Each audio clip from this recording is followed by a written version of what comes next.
Boa noite, pessoal. Está começando mais um Conexão Inter. Hoje nós vamos falar tudo sobre essa vitória do Internacional em cima do Flamengo, válida pela segunda rodada do Campeonato Brasileiro. Mas antes da gente falar sobre o jogo, mais uma vez nós pedimos para vocês se inscreverem no canal, ativarem o sininho das notificações, deixarem um like, deixarem um comentário aí. E assim, hoje nós vamos falar sobre uma vitória muito importante e sobre talvez o melhor jogo do Sport Clube Internacional na temporada. Eu, pelo menos, vi dessa forma. Os primeiros 20, 25 minutos do Internacional no jogo desse sábado foram, assim, talvez, muito provavelmente, na minha opinião, modéstia à parte, foram os melhores 25 minutos que eu vi de uma equipe brasileira em 2019.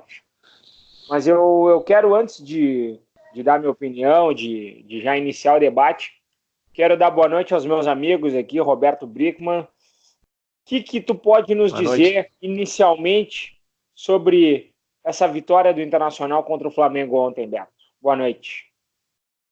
Boa noite, nação colorada. Boa noite, meus amigos, meus confrades. Eu acredito que o Odair está assistindo o nosso canal. Brincadeiras à parte aí, né? Mas ontem foi uma belíssima atuação, né? Foi uma atuação de encher os olhos. E ele mais ou menos montou o time da forma como a gente vem já reiteradas vezes, né? Comentando e falando qual era o problema ofensivo, a falta de um armador, a falta de uma cabeça pensante, a falta de um jogador centralizado. E isso ontem a gente viu, né? Primeiro na figura do D'Alessandro, depois na figura do Sarrafiori. A gente viu esse jogador centralizado, a gente viu o Nico Lopes fazendo um para-brisa na frente da área. Então, é algo assim, é uma vitória que nos enche os olhos. É evidente que houveram aí falhas, né? Não à toa que Moledo e Cuesta se destacaram tanto no jogo de ontem. E eu registro agora aqui a melhor dupla de zaga do mundo. Veste a camisa do Internacional. Do Sport Clube Internacional. Então, a serviço do Sport Clube Internacional. É isso aí, Beto.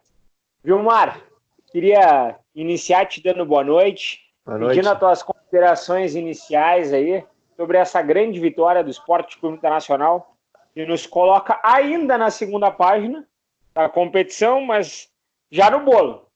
Já no bolo. Estamos a 3 pontos da liderança. Boa noite, Vilmar. Boa noite, Beto. Boa noite, Felipe. Boa noite, Nação Colorada.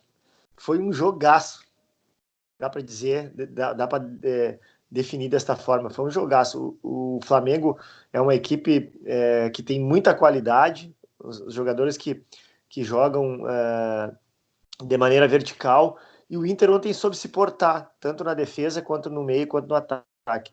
E igual o Beto falou, parece que o Odair começou a nos ouvir, eu acho, porque a gente vinha clamando aqui no Interação, nas redes sociais, por a figura do armador centralizado. Ontem, ora D'Alessandro, ora Nico Lopes fizeram esse papel muito bem, e depois o menino Sarrafiori, que até não entrou bem, entrou meio titubeando, assim, no primeiro momento, errou um ou dois lances, mas como é um jogador que, apesar da juventude, tem personalidade, ele não se abateu e acabou marcando aquele golaço, né, aos 31 minutos, que praticamente ali decretou a vitória do Inter.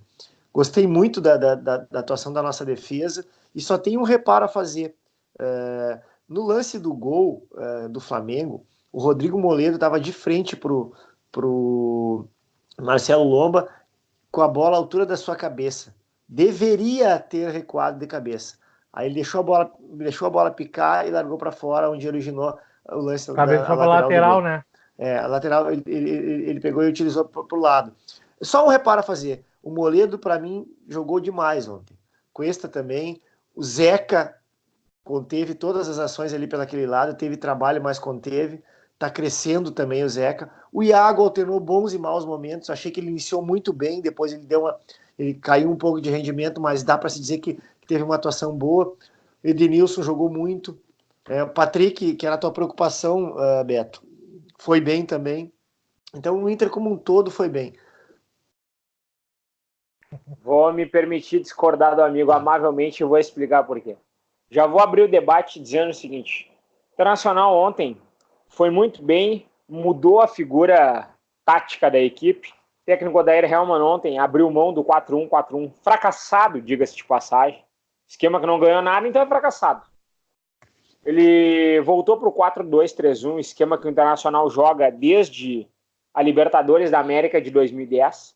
E só fora modificado nas temporadas de 2016 por Argélico Fuchs, e que nos levou à Série B, né, depois com os outros treinadores. E agora por Odair Hellmann. O Internacional, desde 2010, joga no 4-2-3-1 e joga bem. Joga bem.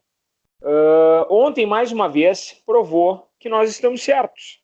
Seu Odair Hellmann ontem escalou o Rodrigo Dourado lado a lado com o Edenilson e uma linha de 3 à frente com o Patrick, com o Nico Lopes e com o D'Alessandro centralizado, flutuando naquela última linha atrás do centroavante Paulo Guerreiro. Nico Lopes, eu não gostei da atuação dele ontem. Eu acho que o Nico Lopes vem muito abaixo desde as finais do Gauchão. O jogo contra o Alianza Lima não foi bom.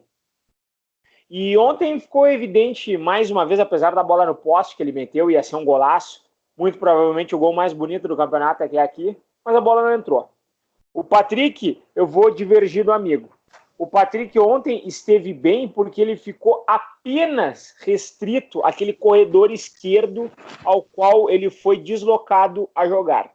Enquanto ele joga como extrema, que ele tem que flutuar pelo meio e pela ponta esquerda, ele não rende.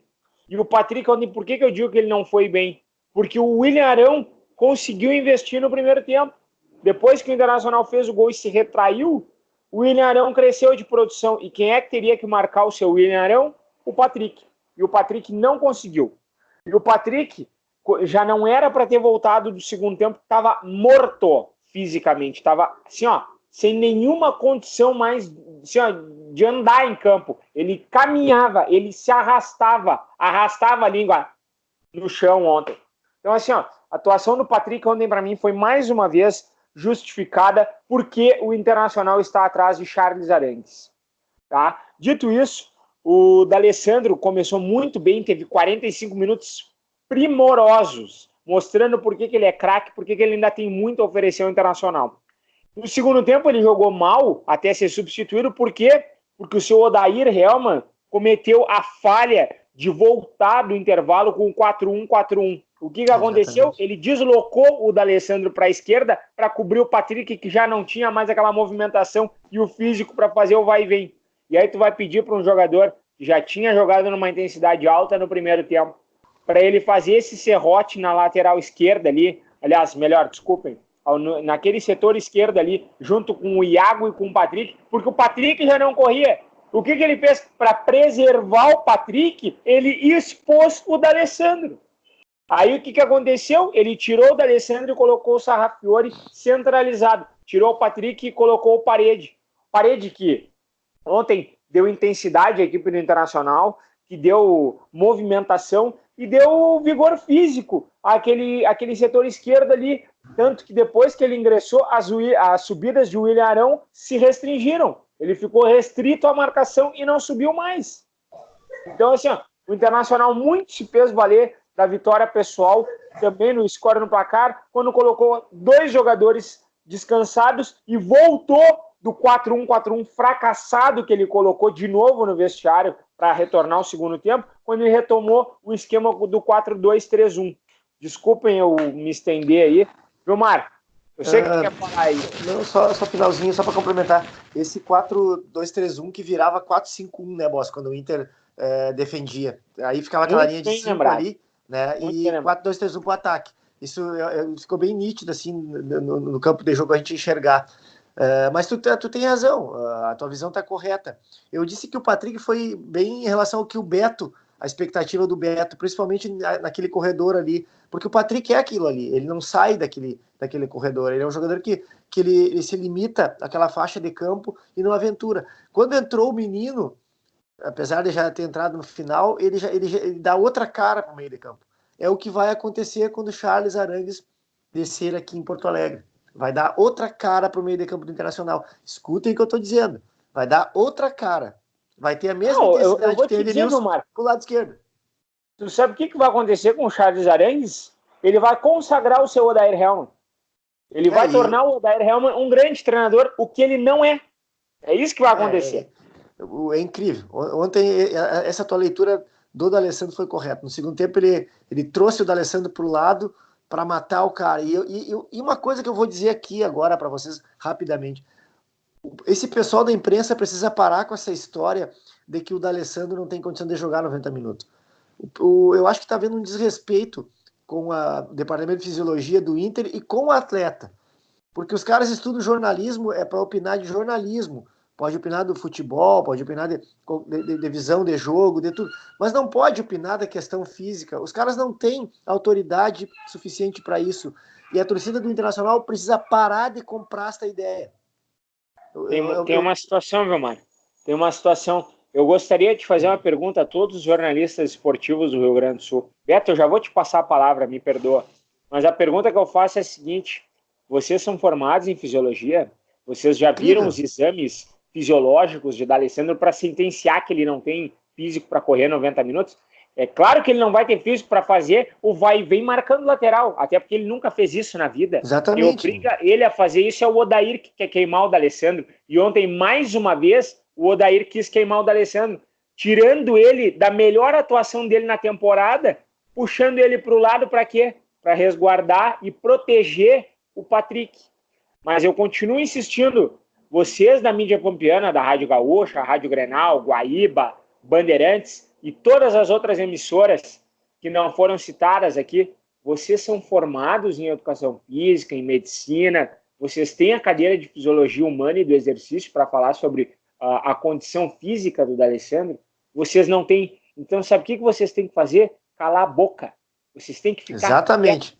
Vocês não têm assim, embasamento nenhum para falar sobre a questão física do Internacional. Só quem pode falar isso são duas pessoas do Internacional.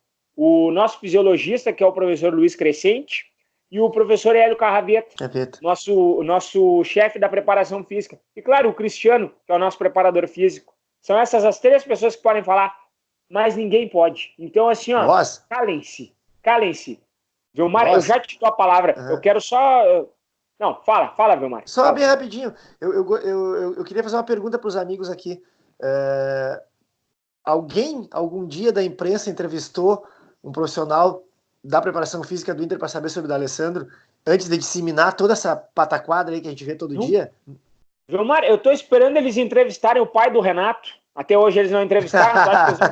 Eu acho que eles vão entrevistar o Departamento de Fisiologia no Internacional. Esquece, eles não vão fazer. Se você formar em jornalismo, te dá autoridade para falar sobre qualquer assunto. Os caras, assim, eles não erram. Eles estão acima do bem e do mal, cara. Beto, desculpa passar esse tempo todo aí. Pauta livre pra ti, Beto. Fala, faz um monólogo, Beto. Abre teu coração. Abre o coração. Eu vou começar, então, falando do maior centroavante vivo em atividade do mundo.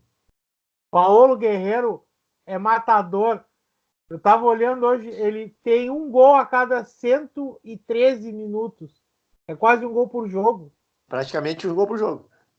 Colocando os acréscimos, né, Beto? Jogando num time e não dá bola para ele. Não dá bola para ele. E ele é um monstro dentro da área.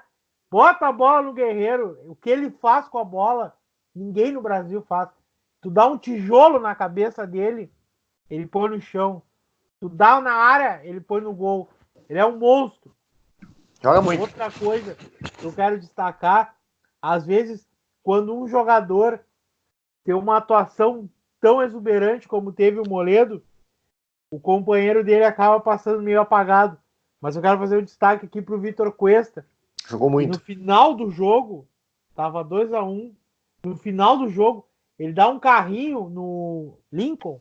Ele tá de frente pro gol fazer o gol. O Vitor Cuesta desarma o Lincoln, a bola sobra pro Gabigol, com o Marcelo Lomba deitado no chão, fora do lance já. O Cuesta dá um outro carrinho. Outro carrinho, exatamente. Ele desafiou as leis da física. Outro carrinho, desarmou o Gabigol e autorizou que o Lomba fizesse a defesa. O Cuesta jogou demais ontem também. Não foi só o Moledo. Vitor Cuesta e Rodrigo Moledo, a melhor dupla de zaga do mundo. Do mundo. Tem que ficar bem claro para ti, torcedor.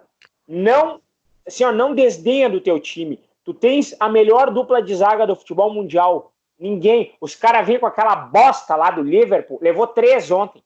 Então, assim, a melhor dupla de zaga está a serviço do Esporte Clube Internacional. Ponham isso na cabeça de vocês. Parem com esse complexo de cachorro vira-lata. O Kahneman e o Jeromel não jogam nada perto de Rodrigo Moledo e Victor Cuesta. Está bem explícito para ti, torcedor. Beto, eu queria te fazer uma pergunta. Tu acha que o Sarrafiori, depois de ontem, se escalou para sábado contra o Palmeiras? Ontem eu estava conversando com vocês aí nos grupos de WhatsApp, que a gente tem vários, né? O Sarrafiori, ele entrou mal. Primeiro lance dele. Desligado. O primeiro lance dele, ele caiu de bunda no chão. O segundo lance dele, ele caiu de cara no chão. O terceiro lance que a bola chegou nele, ele recebeu ela livre, dentro da área. Ele pisou na bola. Mas o futebol é uma coisa tão espetacular, tão inexplicável, que ele fez uma jogada primorosa na quarta oportunidade de lance de bola que ele teve. Uma jogada primorosa e um golaço. Um golaço de rara categoria. Um chute de sinuqueiro, né? Aquele chute, parece que é um taco batendo na bola de sinuca. Foi perfeito. O Sarrafiori se credencia a ser o... Só não vou dizer que ele se credencia a ser o titular, porque ele vai ter que tirar a vaga do D'Alessandro. Aí já é um... E aí um buraco mais embaixo, né? Exatamente. Aí já é outra conversa. Só que o Sarrafiori, ele se credencia, ele mostra pro Odair, ele comprova que ele merece ter mais oportunidades, que ele merece ter mais confiança, ele merece entrar mais nos jogos, não só pelo gol, mas por todas as atuações que ele já teve. Foi o 4º gol no ano dele, e ele joga muito pouco. Ele é um jogador do Inter na temporada. Exato, ele é um jogador que tem um chute muito forte e muito bom. É um jogador inteligente, é um jogador que dribla, que vai para cima e não tem medo. Então, se o Odair não enfiar ele no canto para marcar lateral, acredito que ele vai se desfazer dessa ideia, pelo que a gente viu ontem. O Sarrafiori tem tudo aí para crescer muito dentro do Inter, e aí depois vai desapontar no futebol mundial. Espero que com a camisa do Inter, né? Mas se acabar não sendo, boa sorte para ele. Mas ele tem muita lenha para queimar ainda com a camisa do Inter, né? Me agradou bastante o gol, não a atuação. O gol mostrou uma qualidade que poucos jogadores têm. E só já falando de Sarrafiori, né? Destacar aqui que a FIFA arquivou o inquérito. Eu ia lembrar agora. Do Huracan, que estava querendo uma indenização, que estava querendo não sei o quê. Que a gente, quando o inquérito foi aberto, o Inter recebeu a intimação para prestar informações. A gente escutou em todas as rádios, a gente escutou na televisão, a gente viu na televisão, foi notícia em tudo quanto foi canto no Rio Grande do Sul, que o Inter ia ser condenado, que a FIFA estava investigando o Inter, que não sei o que. Hoje a gente não vê uma vírgula sobre o arquivamento. É mais só um o Inter ponto. colocou. Só o Inter. O Inter. Nós só vimos no site do Esporte Clube Internacional. Exatamente. Hoje, tu não vê no rádio, tu não vê no jornal. Dificilmente a gente vai ver. Se vê, vai ser uma nota pequenininha, sem qualquer tipo de destaque que teve quando foi aberto o inquérito, né? É mais uma distorção aí da imprensa para sempre estar martelando o Inter. Sempre martelando o Inter, mas a gente não vai deixar, não. Com certeza não. É isso aí. Vilmar, nem tudo são flores, né? Eu quero ver se tu concorda comigo. Internacional ontem, quando se defendia no 4-5-1, as duas linhas defensivas do Internacional eu achei muito próximas à nossa grande área. Exatamente, encolheu depois do gol. Exatamente, e eu gostaria que tu falasse para nós se tu acha correto isso, se tu acha que isso é fruto do campo reduzido, se tu acha que o Odair colocou na cabeça dos jogadores essa mentalidade pequena. Porque assim, ó, há quanto tempo o Internacional não faz mais de 2 gols numa partida? Há quanto tempo? Nós fizemos 3 contra o Palestino, desculpem. É verdade. Quanto tempo faz que o Internacional não goleia um adversário? O Internacional, assim, ó, não amassa um adversário. Faz muito tempo. Vilmar, fala para nós, Vilmar. Cara, eu acho que ontem eu colhi a informação de algumas pessoas que estiveram no estádio, bem próximas ao banco do Inter, que me relataram que o Odair gritava desesperadamente para os jogadores avançar depois do gol do Flamengo. Eu não sei se aí já estou começando a achar que daqui a pouco é um movimento involuntário, inconsciente dos jogadores que acabam se deixando levar. E eu acho que essa missão do Odair é retirar dos jogadores essa condição de fazer o gol e recuar para sair para o contra-ataque. Isso aí, Vilmar. Desculpa, ele mesmo impôs isso aí. Desculpa te interromper, eu já vou te dar a palavra. Tem um vídeo do Marcelo Lomba dizendo... Exatamente. Nós vamos fazer isso. E não vamos retrair, nós vamos fazer o segundo gol. Aí nós vamos retrair. Cara, é o Inter, caralho. É essa camisa aqui, ó. Porra, tchê. Desculpa, Vilmar. Não, é isso. Eu só queria deixar essa ilustração de duas pessoas que estiveram no estádio me falaram. Mas realmente, eu acho que o Inter, todos os jogos, acaba... nem assim, ó, faz o primeiro gol e já vai dar uma encolhida. Está ganhando 2-0, dá uma encolhida. Claro que o Flamengo tem a sua qualidade, né? Veio para cima, tentou jogar, o Abel abriu jogadores para os lados de campo, depois ele acabou com 4 atacantes. No final do jogo nos ajudou até, inclusive queria agradecer o Abel Braga pela ajuda que nos deu, porque ficou com 4 atacantes, deixou o Diego ali tentando municiar, mas é um jogador que já está em final de carreira. Final de carreira. Porque por exemplo, se tivesse recuado o Arrascaeta, que é um jogador um pouco mais, tem mais qualidade, talvez a gente tivesse tido um pouco mais de dificuldade, mas não, ele deixou o Arrascaeta pelo lado do campo, trocando aí naquele setor direito do Zeca, ele e o Everton Ribeiro, um por fora, o outro por dentro, alternando, mas o Arrascaeta se tivesse recuado para fazer o que o D'Alessandro fez no Inter, talvez nós tivesse tido um pouquinho mais de dificuldade, ou ele ou o Everton Ribeiro. O Abel deu uma mão para o Internacional, mas eu concordo contigo, Boas, esse é um vício que a nossa equipe precisa abrir mão, que é de recuar. Essa história de vamos dar para o contra-ataque para o Edenilson sair em disparada, ou o próprio Nico Lopes, isso não dá quando tu tem um meia. Quando tu tem um meia da qualidade do D'Alessandro, do Sarrafiori, tu tem que explorar essa jogada de meio de campo, a bola tem que passar pelo meio, sem precisar dar o chutão da zaga ou o lançamento longo para algum desses caras correr, entendeu? Eu acho que o que tem que ser feito é tirar o vício do campo reduzido, boss. Esse aí é o meu pensamento em relação a isso. O campo reduzido ele faz com que o jogador venha mais e já esteja acostumado. Jogue dentro da área, né? Não adianta. E aí vai ficando. Claro que é muito bonito de ver. A gente vê o Inter sair em espaço curtinho. O time do Inter há muito tempo não fazia isso. Sai em espaço curto, sai jogando. Os jogadores não se assustam. O campo reduzido serve para isso. Mas só que também não pode servir para o mal, né? Tem que ser para o lado bom da coisa, não para o lado mal. Ou seja, que é esse encolhimento, às vezes aí, sei lá, involuntário, né, que os caras acabam cometendo. Mas boa tua lembrança, Bossa. Uma coisa que eu percebi no jogo de ontem foi o Zeca pisando no campo de ataque. Eu ia te falar justamente isso agora, Beto. Eu ia abrir o teu comentário dizendo assim, Beto, o Zeca estreou pelo Esporte Clube Internacional. Comenta para nós, Beto. Que sintonia, hein? Evoluindo o Zeca. Beto?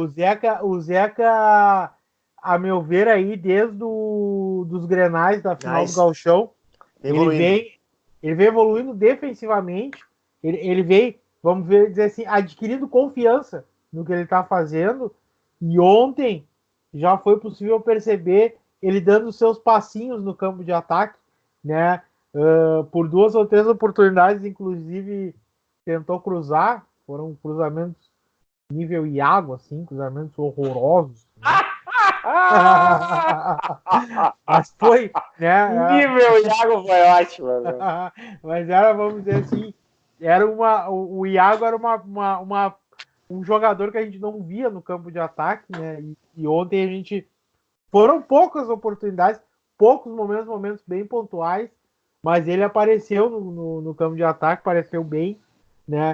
E eu que critico bastante o Iago, ontem o Iago teve algumas boas jogadas durante o jogo, teve uma que ele pifou o Nico Lopes, que eu até me surpreendi com a qualidade do passe, saiu do Iago. A bola na trave do Nico Lopes veio de um cruzamento do Iago, né? E também ele acertou um cruzamento na cabeça do Guerreiro. Foi mais do mesmo, né? Mas a gente consegue pontuar lances positivos vindos do Iago, né? Então eu acho que por justiça o Iago não foi mal ontem, jogou bem. O time todo jogou bem, a meu ver. Até no primeiro tempo foi um ponto que me passou a questão do Patrick. No primeiro tempo o Flamengo não conseguiu chegar muito perto da área do Inter.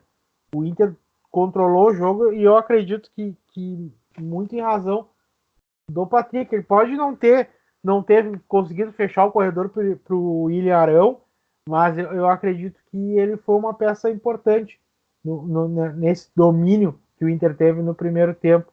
Todo o time foi, né? Mas voltando para o Zeca, parece aí que a gente está começando a ter um lateral direito. Parece que o Zeca está ganhando confiança nessa posição que ele nunca jogou, que a imprensa embutiu na cabeça da torcida que o Zeca era lateral direito. Ele nunca foi, jogou na seleção olímpica só de lateral direito, foi uma vergonha a atuação dele na Olimpíada, mas agora parece que ele começa a crescer, começa a ter confiança e vamos ver nos próximos jogos aí se a gente vai ver esse crescimento dele, que ele me parece um jogador bem inteligente também. É verdade. O Zeca tem muita qualidade com a bola no pé, né, cara? Ele só precisa soltar mais no Internacional. Só pra dizer, assim, pegar confiança, né, boss? Que é o que tava faltando pra ele. Exatamente. Ele parecia que tava fazendo as coisas com medo de errar. Isso prejudica um pouco o jogador. O Beto que joga futebol sabe, né? Quando o cara vai fazer alguma coisa e ele fica preocupado com o erro, né? Já a confiança é tudo, né? Ele erra. 99% a confiança é tudo, né? Eu sempre detectei isso no Zeca e comentei com vocês aqui, né? E comentei já isso também na rede social. Que eu acho que o problema dele é só ter calma para fazer as coisas corretas. Ele quer atingir a perfeição, mas isso estava levando ele a um lugar muito bom. Agora acho que ele começou a pegar confiança e realmente tem evoluído muito dos últimos jogos para cá. É isso aí. Assim, pessoal, a gente mais uma vez pede para ti te inscrever no canal, ativar o sininho das notificações, deixa o teu like, deixa o teu comentário aí. A gente está em falta com o bolão com vocês, a gente ainda não conseguiu somar, pessoal. A gente está com muita coisa para fazer, a gente pede desculpa para vocês. Mas no final de semana... Acabou a rodada ainda, né, Boa? Acabou de... Mas a gente não somou nem da primeira rodada ainda. Tem jogo hoje, né? Santos. Para vocês mais uma vez. O Bahia tá ganhando de 1-0 e o Santos tá... O Botafogo acabou de empatar. 1-1, Botafogo e Bahia 1-1. E o Santos com o Fluminense tá 0-0. A gente promete para vocês que no final de semana nós vamos colocar a rodada e o bolão todo em ordem e aí nós vamos passar para vocês aqui. Vilmar, eu queria abrir esse minuto final contigo, te dizendo, sem te pautar, obviamente, mas te dizendo, né, e de repente tu pode linkar com alguma coisa que tu tem em mente aí. A gente sabe que o Internacional, na hora do jogo grande, ele se agiganta, né? O Internacional não gosta de camisa pequena, ele gosta de rasgar camisa grande. E ontem, contra o Flamengo, mais uma vez ficou evidenciado isso, né, Vilmar? Com certeza. O Inter é um time que é feito a grandes jogos. E agora, para a gente seguir nessa sequência, a gente tem o Palmeiras em São Paulo, que é um jogo duríssimo. Mas pelo que o Internacional jogou ontem, se o Odair mantiver a mesma escalação e a equipe conseguir uma intensidade aí, no mínimo por 70 minutos do jogo, até efetuar a primeira e segunda troca, eu creio num bom resultado lá em São Paulo. eu vou deixar aqui o meu recado para o torcedor colorado. Fazer o que fez ontem no Beira-Rio é muito importante para a nossa campanha. O torcedor lotou o estádio, cantou, apoiou todo o tempo e o Internacional saiu com a vitória. Se a gente ganhar todos os jogos em casa, pessoal, muito provavelmente a gente vai atingir algum objetivo bom esse ano. Um abraço a todos e até a próxima. Beto, eu também não gostaria de te pautar, mas tem uma situação que nós podemos falar, né? Capa de um jornal peruano hoje. Metade da capa, Paulo Guerreiro, e a outra metade da capa, Lionel Messi. Estaria o jornal peruano já vislumbrando uma final de Mundial em dezembro, Beto? Seu recado final para nós. Se eu fosse o editor dessa capa, eu tiraria o Messi e colocaria o Sarrafiori. Bom. Não, mas agora... Até porque eu vou te dizer, desculpa, o Messi é um tico-tico. Tá? O Messi só se cria jogando no Barcelona. Eu quero ver ele jogar uma Libertadores da América. Ele não tem culhão para jogar Libertadores. Tá, dito isso, essa bobagem, essa grande bobagem. Beto, desculpa, assim eu falando. O momento agora é o momento de corneta mesmo, o momento é de euforia, o momento é de alegria. Então, todo mundo vai ter que nos ouvir, porque é o seguinte, ó. A imprensa gaúcha, a imprensa nacional destacava, idolatrava, gritava e bradava para todos os ventos que no Rio Grande do Sul tinha um time perfeito, um time completo, um time não sei o quê, um time de posse de bola, um time isso, um time aquilo. Só que esse time não está classificado na Libertadores e esse time ainda não ganhou no Campeonato Brasileiro. Então, vamos baixar a bola. Hã? 1-6. Exato. Então vamos baixar a bola, que no Rio Grande do Sul tem um time grande e esse time grande veste vermelho. É o time que está classificado em primeiro já na Libertadores e também é um time que já venceu um dos grandes do campeonato, que é o Flamengo. O Flamengo é um dos times que vai aí brigar na parte de cima da tabela, diferentemente do Avaí, né? Então a gente tem aí que destacar e sempre enaltecer as coisas boas do nosso Inter e dizer, acredito já, que o Sarrafiori deve entrar aí na lista do top 10 de melhores do mundo em breve. Beto, boss, o Grêmio é um time doador, cara. Doou um pontinho pro Avaí. O Avaí não caiu pra Série B. O Grêmio é um time doador, cara. Doador de pontos. Essa é a campanha. Doe um ponto. Doe um ponto. Eu quero... Aderiu. O Grêmio colocou na sua carteira de saúde lá, doador. Doador doador universal. Doador universal. Bom, pessoal, eu queria abrir para terminar, fazer mais um destaque, Paulo Guerreiro, né? Ele por si só, eu não tenho adjetivos para descrever essa enormidade que é esse jogador. Eu estou vislumbrado com ele. Eu não sei o que a gente pode falar que já não foi dito de Paulo Guerreiro. É absurdo o que ele faz dentro de campo. Eu queria aproveitar, agradecer a participação dos guris aqui conosco hoje, e eu queria abrir o meu minuto final falando o seguinte: Odair, mantenha o que iniciou no jogo de ontem. Mantenha essa ideia de jogo. Mantenha esse time agressivo, aquele time que rasga a camisa dos gigantes do futebol brasileiro e do futebol mundial. Esse time, Odair, esse time é campeão da Libertadores 2 vezes. Esse time é campeão mundial. Esse time é bicampeão da Recopa Sul-Americana. Esse time é campeão da Copa Sul-Americana. Esse time é campeão de tudo, Odair. Tu estás usando um fardamento alusivo ao time tricampeão brasileiro invicto, Odair. Então, honra este manto sagrado, esse distintivo que assim, tem um peso que ninguém consegue mensurar o que ele de fato pesa. Sabe por quê? Porque o feito que aquele time conseguiu em 79 não vai ser repetido nunca mais no futebol brasileiro. Esquece. Eu queria também aproveitar dizer o seguinte: Internacional é o patinho feio do futebol brasileiro, né? A mídia do eixo, o Rio-São Paulo não nos dá bola, a mídia pampiana nos execa a cada oportunidade que ela tem. Só que assim, eu quero dizer para vocês mais uma vez, né? Esse time aqui, esse time vai ser campeão da Copa Libertadores edição 2019.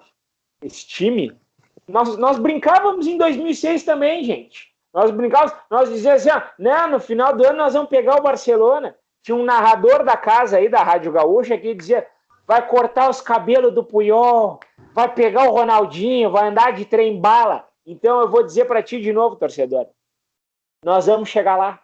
Nós vamos chegar lá. Com fé, com o nosso apoio, com a entrada do Charles Arangues nesse time. E se o Odair jogar com um pouquinho assim de coragem, esse time ganha a Libertadores. E esse time novo vai rasgar a camisa do Barcelona de novo. Esse time vai pisar no pescoço de Lionel Messi, o maior tico-tico do futebol mundial. É isso que eu tenho para dizer para vocês, porque o maior 10 argentino veste vermelho e se chama Nicolás D'Alessandro. Esse Dito isso, estaremos aí semana para falar sobre...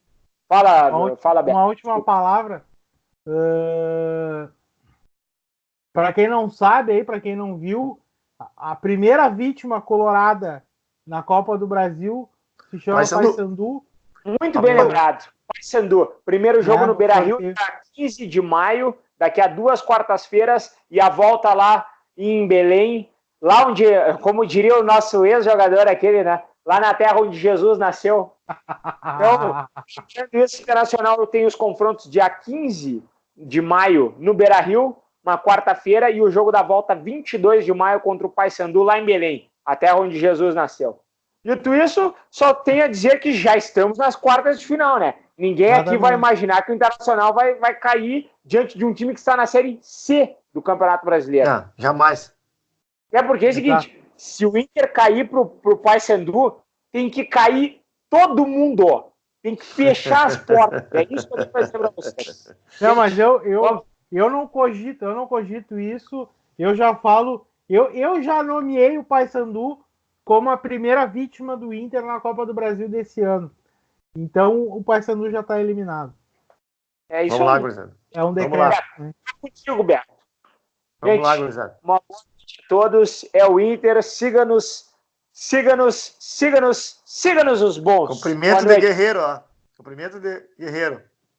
Faz aí, Beto. Também nós três juntos aqui, ó.